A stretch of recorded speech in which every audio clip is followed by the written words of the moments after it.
Welcome everyone to MailFuzz TV. I am Peter, and today I'm going to be talking about Gen V episode 6 of season 1, that is, and it is called Jumanji. So spoilers for the episode. I like the double meaning behind this title, actually, because obviously it's a reference to an earlier episode where Kate made that guy punch himself in the balls while yelling Jumanji, or whatever the exact thing was. But also, it's a reference to the movies Jumanji, because in this episode they go into another world. I mean, it's effectively just Kate's mind, but it kind of does feel like getting into Jumanji a little bit. So I think they were having some fun with the title of this one. And that is the episode. It's another shorter one. It's about the same length as last week, and it is very focused yet again, and it's the fallout of everything that just happened. Starts off with Kate finishing giving everyone their memories back, which forces her to collapse. We've already established in the show that if she pushes herself too much and seemingly giving everyone their memories back right after each other is done a number on her, and she slips into a coma, effectively. In fact, she almost dies. Marie has to use her powers in a different way again, so this is like another new thing she's unlocked, where she kind of slows her heart rate down and her pulse down. Which I thought was a neat, and made sense if she can control blood, that they're sort of having it do things that kind of understandably connect to what the core power is. So I like those moments of discovery. But other than Emma and Sam, who are kind of doing their own thing separately for most of the episode, it's all inside Kate's head. They all kind of well, it looks like Kate teleports away to begin with, and then they go outside and realize that they're also somewhere else, and in the real world they're actually all just lying around where Kate's lying down. But they're in a forest, which I thought was maybe going to tie into the woods, and it never really does, beyond maybe just the thematic sense of like she's always been in the woods or something like that. I don't know. And some surprising things happening. The first big thing to talk about, probably Soldier Boy. We got a fun little cameo here. Jensen Ackles shows up as Soldier Boy, and it's not the real Soldier Boy, of course. This is just a version of Soldier Boy that exists in Kate's mind, a fantasy that she had as a young teen, by the sounds of it. In fact, this Soldier Boy takes credit for teaching her how to masturbate, and he says a lot of little weird phrases to describe masturbating here, but the one that stuck out to me the most was "diddle that skittle." So that's wonderful. Lock that in the lexicon for future use. What I liked about this is that they kind of start like bringing up like what's come out about him in present day, and he gets very upset about it, because this again isn't real Soldier Boy. This is a Soldier Boy that was created based on the image of Soldier Boy in the past. So it's like he's like a pure version of Soldier Boy, who's exactly what Kate thinks he is, at least when she was younger, as opposed to what he actually is, which is this horrible human being not far off from what Homelander is. So I enjoyed that. They had some fun with that. They set up that the lightning that's happening is actually different vessels and dying or whatever. And it leads us down this path to what is effectively a flashback episode, but because we're doing it with powers and we're doing it inside a character's head that's not quite a psychic character, they do actually set up as the episode goes on that Kate does hear voices, and she takes medication to not hear them. And that's one of the worst parts of her power, is that she does hear other people's thoughts. But she's been nullifying it for seemingly ever since she met Shetty. So that's why it's not really come up before that she can do that, or that she hears those things. But we get our flashbacks, and what I was saying is that what's so good about this is that it's a flashback episode, but the characters all get to see each flashback, right? So they get to see these prominent flashbacks in Kate's history, and then eventually some of their own memories start interfering, and they have flashbacks for the other characters. But what's good about it is that, sometimes flashbacks will be something that characters are learning about, because the character who was in the flashbacks is telling the other characters the story of what happened to them, and then we'll see it in flashback form. Or maybe sometimes characters will be reading something like a journal or something like that, and that's how we get the flashback. And that's how you do the characters learn what's in the flashback, while she just show the audience the scenes play out. This was a lot more sort of, straight to the point, because it was these characters actually watching the flashbacks like we are, and then at certain points even interacting with the flashbacks. It's not the first show to do this type of thing. I've definitely seen this done before in other science fiction and other supernatural shows. It's not like a completely original, but it's really effective when you've got characters who can do this. And what's so good about the placement of this episode, and this is no accident, is that having it right after the last episode, which was the big heel turn, it was the big Kate's been the one wiping her memories, she's doing this for Shetty, oh my god, we can never trust her again. It's so smart to follow that up with this episode, which is, and Andre's the perfect character to talk about this with, because he, at the start of the episode, is like, yeah, I still love her, but I can never trust her again, so screw that bitch. That's effectively his attitude at the start of this episode. I'm not saying the audience are thinking exactly in that harsh language, but we're also feeling the same thing. We're feeling, oh, she can't be trusted. She's going to have to do a lot to win back any kind of like respect or trust from the audience. But what they do is they force us to see how she got to that point. They show us her being vulnerable when she accidentally makes her brother walk away and never come back. When Shetty comes to see her, how much her mother is scared of her, which is something we know that Marie can relate to, because her sister is scared of her because of what she did. And it forces them to look at her and see that she's a human being, and she's not just defined by this one thing she's done to them. It's still something she has to make amends for, it's still something to make up for, but it's not just this binary thing of now she's evil and that's all there is to her. She's more than that. She is flawed, she is scared, she has made mistakes, and the flashbacks we get of all the characters show how much some of the other characters have also made mistakes. And I think that's very effective. I think it's a really smart placement right after the last episode, and it gets us to a point at the end of this episode where it's like, okay, we can't just immediately pretend that we all really trust you anymore, but we acknowledge that it's not just simple, it shades of grey rather than black and white, and we acknowledge that you can earn this trust back, but you're going to have to, put the work in to earn it back. I think Marie actually says something to that effect towards the end of the episode. And I think that is really good stuff, because like last episode it ended with like, okay, you don't have to worry about them not knowing stuff, they're getting their memories back. This episode it ended with, okay, we can rebuild this relationship with Kate, but it's more complex now, which is great. And it has this great punctuation as well, where even if the characters who have all seen her memories are feeling at least some level of empathy with her by the end of the episode, the real test is when Sam sees her, because Sam saw what she did to Golden Boy and himself. He straight up thinks she's the devil and tries to kill her as soon as he sees her. And Emma is able to talk him down, and this is obviously going to be growth for his character to not just let his anger out. This was kind of like, okay, if we can talk even him down, there's hope for, symbolically speaking, there's hope for her if we can talk him down.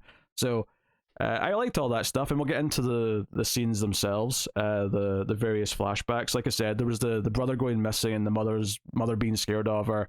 I thought it did a really interesting thing here where all the trees and the leaves started to like fall away during the scene, and it kind of looked kind of cool.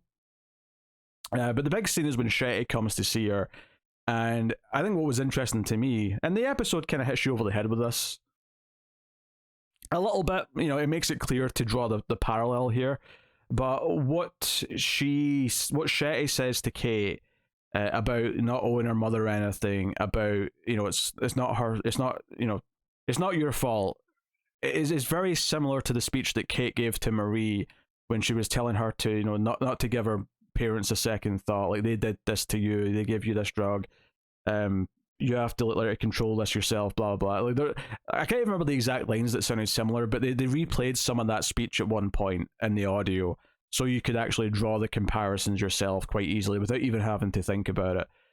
But this idea that Shetty, there's this comes from Sam later on as well, but this idea that Shetty doesn't just want to like manipulate and control the supers, but she hates them. She actively hates them.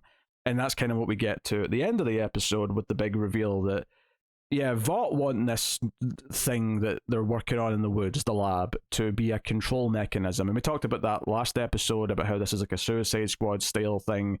Maybe not a bomb in the neck, but something that can be used to control all the supers to keep them in check, which is something that Vought and the corporates would love to be able to do. But Shetty has an ulterior motive here. She says, don't go to them now that we've killed a super with this virus that you've made up. She instead asks, can you make it contagious? And that's how the episode ends. Like, she is going for genocide. And all of a sudden, the supers are a race of people that she is trying to eradicate. And I think one of the things that came up a lot when we were talking about The Boys, reviewing that show, is obviously Billy and some of the others hate the supers because of what they've done to them, right? And there's a lot of really bad supers out there.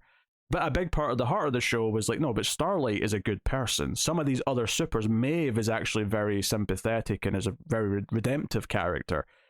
It turns out, the more time goes on, they're not just this group you can label them all as the same thing, like any group of people, like any race, like any gender, like any sexual orientation, whatever grouping you're looking at, you can't just label them all as being something because of what group they belong to, right? They're all individuals. There's good people, there's bad people in any group. That's been a big part of what The Boys is. And I think the idea that supers themselves are now the target of this potential genocide attack from someone who hates them so profoundly, it's such an obvious way for like this universe to do a story on, I think, to make you realize, wait, they're the ones that are like under attack. My first thought last episode when we were talking about controlling him, I was like, oh yeah, that's pretty great for Homelander. But now she's talking about killing every single super, and there's so many of them that are good people, or are people that don't deserve death at the very least. And it's bringing those bigger questions into it. And so the supers, even though they feel that they're more powerful because they have abilities, the idea that they're hated in a way by enough normal people that they will try to eradicate them because they're, like the parallels to any kind of Holocaust or anything like that are quite clear, I think. That is good stuff. It's bold stuff. It feels thematically very on point for it to go down this path, and I thought it was a great cliffhanger to leave on, was her saying that line, like, can you make it contagious? So we'll see, and it'll be wonderful. Wonderful. That's not a wonderful. It would be wonderful to see how this impacts the next season of The Boys. Like, if this becomes something that's going on, like, on a bigger scale. Because if this is very focused to the university and all this stuff, and then The Boys is obviously a larger scope because they're dealing with Homelander and the bigger characters, it'll be very interesting to see if that, like, ricochets into the bigger world. And this is maybe a big plot point that they're dealing with in season 4 of The Boys. It wouldn't surprise me if they do something like that. So, yeah, what else do I talk about in the flashbacks? So more stuff with Kate, which was, understandable, but the other characters have their moments as well. They're in like a Kate flashback where she first meets Golden Boy, but it kind of turns into Andre's scene instead, because Golden Boy gets up and starts talking to him and then pulls him up. And we get a little bit of a reveal here, actually, that the relationship between Andre and Kate was not something that started in the show when we saw it. When we thought we were seeing the start of that relationship, it wasn't. They had been sleeping together while Golden Boy was alive, and it's this idea of, oh, Andre's also done something pretty bad, and the other characters judge him for it, and it's this thing where, okay, you've all got something to be guilty about. This is not just like Kate who's done something she regrets. And that scene plays out, and they don't have any other powers here because they're inside Kate's head, but Golden Boy has his powers, so he chases them down. And then we get a scene where Jordan, we get the reveal of how they became the assistant to Brink, and they actually helped basically take out Golden Boy by, they had like a little a breather thing, like with some chloroform or something in it. I don't know what they were using, but they knock him out, right, and save Brink, and that's actually what makes Brink promote them to being the assistant and say, hey, you got Moxie, you don't need this special treatment that he's getting. But it means that Jordan did know a little bit more, that at the very least they knew that Brink was doing something to Golden Boy that Golden Boy was having a bad reaction to and was being neutralized over from time to time. Like, they at least knew that, if not a little bit more.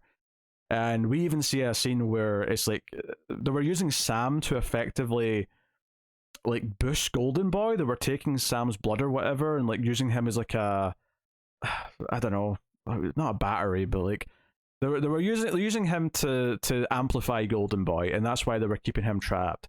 Kate knew this. Kate was there. She saw it. She was making Golden Boy forget. And this is like the big sort of thing that she has to make up for, is that she, you know, and we do see her. And this is the thing. We see her try to tell Shetty and Brink that she doesn't think this is working, and that Golden Boy is starting to crack, and some of the memories are slipping through, and she doesn't think it's a good idea to keep going. But they kind of just ignore her. They're like, yeah, happy to keep this going. So, you know, there's these little moments, and obviously she could have done more, and that's what the characters are all going to feel. But you see enough to be like, okay, she's forced into this position until Shetty took her out of her like prison that was a home, right? Because we see when she goes to visit her, she's got this big like metal door that bolts shut. It's she's been kept captive because her mother hates her and is scared of her. In fact, one of my favorite little things in this episode is that in the flashback, before Golden Boy sort of becomes aware of the people in the dream or in the head, and it's like the first meeting between Golden Boy and Kate, is that I think like this is a testament to the performance of Maddie Phillips, who plays Kate. But I thought the way she smiled in this scene and the way she sort of reacted to Golden Boy being nice to her felt so sweet and so different to any other moment she's ever had in the show. It really felt like she's making a connection with a human being, like a peer of her own age, for the first time in her entire life, or at least ever since she was a kid and accidentally killed her brother, effectively. So I thought that was a great little moment. And then, of course, Marie has a scene where she's back in the bathroom with the dead parents, and her sister's there, but as a kid still. It's her sister, but still as a child. And the sister's saying, this was your fault, and you did this because you were mad that they walked in on you. You were mad that you could, for whatever reason, and you did this. And no matter what you do, no matter how much of a hero you think you are, you'll always be a monster. It doesn't take a... I mean, this one kind of makes it very clear that a lot of what we're seeing here is coming from each of those people themselves, right?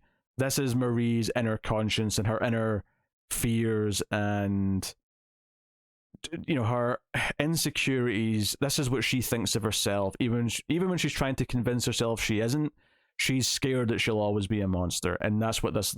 And because she views her sister as the person who sees that as an avatar for that, it makes sense that her sister in her head is the one saying this. Andre feels guilt for being with Kate before Golden Boy died, so he feels this guilt that he imagines Golden Boy attacking him and coming after him because he thinks that's what he deserves. Jordan regrets these moments because it's a moment where they were so set on their career that they overlooked wrong things that were being done to people for the sake of getting a pat in the head, for the sake of getting the gold star and moving up the ladder. And they've all grown since these moments. They're all better for it now. And when they all wake up, and this is the thing, like Kate's basically saying, they find Kate basically as herself, and she says she doesn't want to wake up. She just wants to go and die. It's a really interesting moment because Andre is like, no, F that, you get up, you have to wake up, don't take the easy way out. He basically has to talk her out of effectively committing suicide. But he's still mad at her. He's still not over what she's done. So it's this very interesting balance of like motivating her to get up and sort of, but at the same time not like just talking down to her in a way that's like, because if he came at this conversation like, I hate you and I want you to die, but you have to wake up to make up for it, it probably, if it was too harsh, it probably would just make her more scared to wake up. But he has to kind of motivate her to give her the strength to wake up, and he's able to do that. So it forces the characters into uncomfortable positions here towards the end, particularly Andre and Kate, which makes her waking up feel like a big deal when she does. And of course they're all still quite, you know, iffy around her. They're not feeling super comfortable. And then obviously Emma and Sam come in, and we get the resolution to all that coming together. They're basically making a call to action right before we get the final scene with Shetty. they're basically saying, look, if we do this, there's no going back, and they're planning on doing something of trying to take Shetty down, of maybe freeing everyone that's in the woods, maybe. Regardless of what their plan actually is right now, it feels like, yeah, okay, we're making this big plan of attack, get into these last 2 episodes of the season. So I'll see how that plays out in the next 2. But it feels like things are really ramped up at the right point. It feels like getting into the last 2 episodes, we're getting into the 3rd act, if you will, of the show, of the season. Not that it's really only 3 acts in a season of TV, but just if to simplify it, that's kind of where you feel like you are in the story. So to go back and talk a little bit about Emma and Sam, who have sex this episode, and it's all very sweet. He's never done it before, and he's kind of admitting that, and Emma's helping him out. I think credit where credit's due, it felt like a very real scene, for lack of a better term. I thought the dialogue as they were getting started, and she was sort of being gentle and sort of getting things going with them, it all felt like a very natural, realistic scene to me. But of course, what we really want to talk about is the fact that he sees her as a puppet while she's on top of him, which was very funny and broke the tension. Not that there was tension in like a sort of, someone's going to die way, but like tension because it's, it's sexual tension. It's like, we're in this intimate moment, and then all of a sudden he's seeing this puppet. But what's so beautiful, and this is a great example of this show and The Boys taking something and making it really heartfelt and sweet, is that she turns into the puppet, that makes you laugh, and then it cuts back to him, and it cuts back to her, and she turns back into a human, which to me felt like she's helping him get better. It felt like he reverts to seeing puppets when he's in moments of fear, when he's tense and the anxiety's getting to him. And I kind of took her turning back into a human during the act of sex is like him becoming more comfortable with her and being a little bit healthier for this interaction with her, sex or otherwise. And I thought it was a little bit sweet that she turned back into a human. It felt like his mind was being mended, or he was at least feeling a bit healthier as a result. That said, though, best part of the scene is the ending, when she turns back into the puppet for the final moment, where it's like her hands sliding down. I think it's the side of like the popcorn maker, but it's glass, and it does that thing from Titanic, right, where the hand's on the glass and it slides down, presumably at the moment of orgasm. But it's a puppet. It's the Muppet hand sliding down the glass, and that is actually really funny. It almost feels like it kind of betrays like her turning back into a human in the scene, but I think they thought of this and it was just too funny not to do. So I applaud it. It made me laugh. I had a good time with it. But yeah, they talk a little bit after, and she's kind of assuring him that no, because he wants to run away, and she's like, no more running. We solved the problems. Let's go back to the group. They're my friends. They're going to help. So I always love a ragtag group of people like forming a family. Like it's one of my favorite things in TV shows is when you get an ensemble of anything from 3 to 7 people. I mean, I'm making these numbers up, but they become a group of people who feel so connected, who stick out their necks out for each other, and it becomes a like sometimes it's more obvious because it's like a Firefly and they're a crew of a ship or whatever, but it always feels great. And it felt great in The Boys when the boys like finally started working with Starlight, even Kimiko and things like when the group expands and it feels that they're being more inclusive, especially when it feels like some characters are getting over their like their stand against that, or their bigotry, or like Billy didn't want any help from anyone other than his little group of boys, but then it's like no, Starlight's actually a great ally. Oh no, Kimiko's a great ally. Oh, Maeve's actually helping now. Like when you get the ragtag group feeling like more of like a more of a diverse collection of people who are united because they're good or because they have a good purpose. I always enjoy that coming to when it's done well. It's chef's kiss, and I like the feeling that we're building to that kind of with this in some way. A little touch that I liked as well is that Jordan couldn't turn into a girl in the nightmare or in the head of Kate because they didn't have their powers, so they couldn't turn. And I appreciate that we saw the boy version of Jordan the whole episode until their memory, where the female version walks into the scene and we see them both in the same scene at the same time. And eventually they start talking to each other. And that was kind of unique because obviously we don't tend to get them both together. And when they eventually get out of the head towards the end of the episode, Jordan turns into her female form. And it felt like a sigh of relief because they could turn back. But much like I was saying before, I was kind of getting the impression a few episodes ago that maybe they favor the female form. And it felt like when the sigh of relief came over here towards the end of the episode, it felt like it was also partly that. It wasn't just that, oh, my powers are back and I can be both versions of myself again. It felt like, oh no, this is the more comfortable one that I want to settle into. And whether that's because they actually prefer it or just because they feel pressured into being the boy by outside parties like their parents, that they naturally find more solace in the other one that they're not supposed to be. It feels like there's a sense of freedom that goes with that, maybe. I don't know. It was an interesting little touch that I thought was good. It was because I was kind of missing... I don't want to be mean, but I do think the actress, London Thor, I do think they're a better actor than the male version. Derek Law. I'm not sure how to pronounce his last name. So I was kind of missing her a little bit, her performance throughout the episode. So it was nice when she showed up and we got to have both then. So yeah, okay, there you go. That's Jumanji, as in the episode of Gen V, not Jumanji in general. So let me know what you thought of this episode in the comments. You can like, subscribe, all that stuff. It helps out a lot if you do. More people find the episode reviews in the channel. And you can, of course, support everything even more so by going over to patreon.com/MailFuzzTV and supporting over there with a little bit of money and get some bonuses for your trouble. So that is me. Thank you very much for joining me. I'll see you next week for the new episode, the penultimate episode of the season. But that'll be me for now. So keep watching TV. Have you got any vanilla?